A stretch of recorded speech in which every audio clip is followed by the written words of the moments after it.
আসসালামু আলাইকুম রহমতুল্লাহ।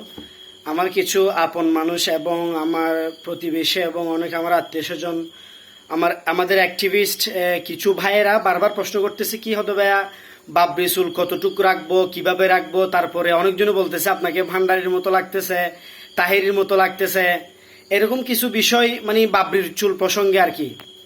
একদম শর্টকাট একটা বিষয় বললে কি জানেন, রসুল্লাহ সাল্লাহ আলহি ওয়াসাল্লাম জীবনে শুধু একবার মাথা নাড়া করছে। এরপরে রসুল্লাহ সাল্লাহ আলহি ওয়াসাল্লাম এতটুক পর্যন্ত মানে চুল আসছে, এরকম হাদিসের রাওয়ায়াত আছে। অনেকজনে কি বলে হয়তো কানের লতি পর্যন্ত রাখছে, না বিষয়টা এরকম না।